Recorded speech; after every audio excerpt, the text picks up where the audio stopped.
સવારના 8 વાગી ગયા છે અને આજ તો અમારા લોકોને ગ્રાઉન્ડમાં રજા હતી કેમ કે કાલે મકર સંક્રાંતિ હતી તો કાલ બધા ફૂલ એન્જોયના મૂડમાં હતા તો બધાએ ફૂલ એન્જોય કર્યો તો ફૂલ ડે અને આજે અમારા લોકોને રેસ્ટ હતો ગ્રાઉન્ડમાં તો અમારે લોકોને રજા હતી અને હવે અમે લોકો ભાઈ ગયા લાઇબ્રેરી બાજુ. સો ગાઈઝ ચલો ગાઈઝ આપણે લોકો અત્યારે લાઇબ્રેરી બાજુ જઈ રહ્યા છે. અમારી આ ફેવરિટ જગ્યા છે જો કે અહીંના કૂતરા અમારા ફ્રેન્ડ્સ છે. હવે જો કે જોઈ શકો છો તમે એ લોકોને. બાકી તો અમે લોકો અહીંથી નીકળીએ એટલે એને ફસવું જ પડે પણ હવે તો અમે લોકો નીકળીએ એટલે બિચારા કંઈ જ નથી બોલતા.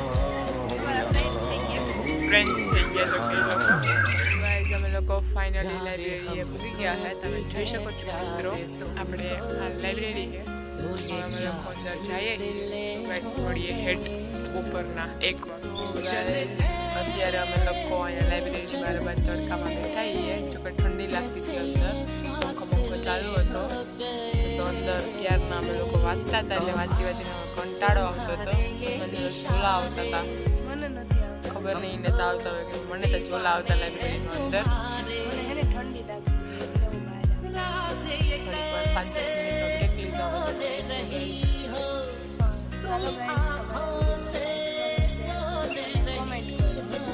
મળીએ આવતા વિડીયોમાં. બપોરના 1 વાગી ગયા છે અને અમે લોકો હવે અત્યારે લાઇબ્રેરીએથી જાય છે રૂમ બાજુ જમવા. સો ગાઈઝ બપોરે જમવાનો ટાઈમ થઈ ગયો છે અને અત્યારે જમવાનું બનાવવાનું હાલે છે. જોઈ શકો છો તમે રોટલી ને શાક ને એવું બધું બનાવવાનું ચાલે છે કામકાજ. સો ગાઈઝ અમે લોકોએ ફાઇનલી જમવાનું બનાવી નાખ્યું છે અને અત્યારે અમે લોકો જમવા બેઠા છે. સો તમારે જમવું હોય તો આવી જાઓ. મસ્ત મજાનું જમવાનું બનાવ્યું છે. રોટલા શાક છાશ સંભારો. પછીના 3 વાગી ગયા છે અને હવે થઈ ગયો છે ટાઈમ લાઇબ્રેરી જવાનો પાછો. સો ગાઈઝ અમે લોકો પાછા લાઇબ્રેરી જઈએ છીએ. સાંજના 8 વાગશે છે અને હવે હું જાઉં છું રૂમ તરફ લાઇબ્રેરીથી. બાજુમાં મંદિર છે રસ્તામાં જ મંદિર આવે છે ભોળાનાથનું તો અહીંથી નીકળ્યા તો ચલો દર્શન કરતા જઈએ.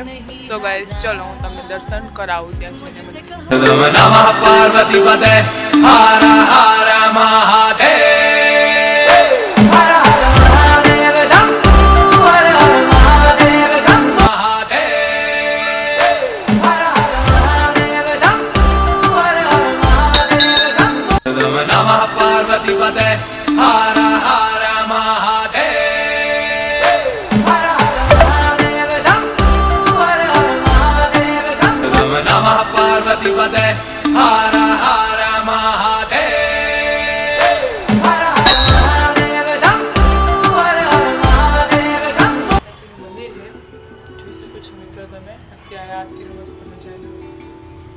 તૈયારી. સાંજના 8-8:30 જેવું થઈ ગયું છે અને અમે આવી ગયા છે રસોડામાં જમવા. તો જોઈ શકો છો ઋતિકાબેન મસ્ત મજાનું જમવાનું બનાવે છે. રોટલા ઘડે છે અને જમવાનું બની ગયું છે. તમારે લોકોને જમવું હોય તો આવી જાઓ. જોઈ શકો છો મસ્ત મજાનું જમવાનું બની ગયું છે. હું જમવા ફાઇનલી બેઠી ગઈ છું.